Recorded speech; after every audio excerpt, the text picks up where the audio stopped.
വണ്ടിപ്പെരിയാറിൽ വീണ്ടും പട്ടാപ്പകൽ മോഷണം. 57-ാം മൈലിൽ താമസിക്കുന്ന കാളിദാസ് ഷീന ദമ്പതികളുടെ വീട്ടിലാണ് മോഷണം നടന്നത്. ഇവർ വീട് പണിയാൻ സൂക്ഷിച്ചിരുന്ന 1 ലക്ഷം രൂപ മോഷ്ടാവ് അപഹരിച്ചു.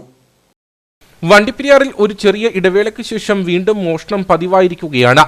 കഴിഞ്ഞ ദിവസം പട്ടാപ്പകലാണ് 57-ാം മൈൽ സ്വദേശി കാളിദാസ് ഷീന ദമ്പതികളുടെ വീട്ടിൽ മോഷണം നടന്നത്. ഇരുവരും ജോലിക്ക് പോയ സമയത്തായിരുന്നു മോഷണം. വീടിന്റെ മേൽക്കൂര തകർത്ത് അകത്തു കയറിയ മോഷ്ടാവ് അലമാരയിൽ സൂക്ഷിച്ചിരുന്ന 1 ലക്ഷം രൂപ അപഹരിച്ചു. ഇതോടൊപ്പം ഷീന അയൽക്കൂട്ടത്തിൽ നിന്നും വാങ്ങി സൂക്ഷിച്ചിരുന്ന പണവും മോഷണം പോയിട്ടുണ്ട്. ജോലി കഴിഞ്ഞ് വീട്ടിൽ മടങ്ങിയെത്തിയപ്പോഴാണ് മോഷണ വിവരം അറിയുന്നതെന്ന് വീട്ടുകാർ പറഞ്ഞു. വീട് തുറന്നു കിടക്കാം, ഞാൻ വീട്ടിൽ തുറന്നു കിടക്കാൻ ആരും കയറണ്ട, ഒച്ചയിലാക്കാൻ പറഞ്ഞു.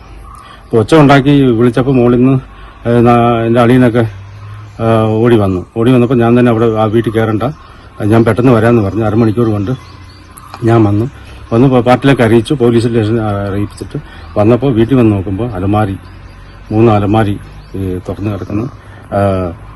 വീട്ടിലെ അപ്പുറത്തെ മുറിയിൽ ഏണി വെച്ച് സീറ്റ് പൊട്ടിച്ച് ഏണി വെച്ചാണ് ഇറങ്ങിയിരിക്കുന്നത്. വീട് പണിയാൻ പൈസ വെച്ചിരുന്ന 1 ലക്ഷത്തിന് മുകളിലുള്ള പൈസ മോഷണം പോയിട്ടുണ്ട്. അതുപോലെ തന്നെ ഭാര്യ ഒരു 5000 രൂപ സംഘത്തിൽ അടയ്ക്കാൻ പറ്റുന്ന പൈസയും പോയിട്ടുണ്ട്. ഇവർ വീട് നിർമ്മാണത്തിനായി സൂക്ഷിച്ചിരുന്ന 1 ലക്ഷം രൂപയാണ് മോഷ്ടാവ് അപഹരിച്ചത്.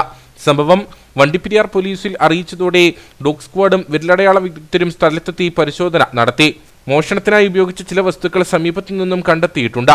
വണ്ടിപ്പെരിയാർ സർക്കിൾ ഇൻസ്പെക്ടർ സുവർണകുമാറിന്റെ നേതൃത്വത്തിലുള്ള പോലീസ് സംഘമാണ് അന്വേഷണം നടത്തുന്നത്.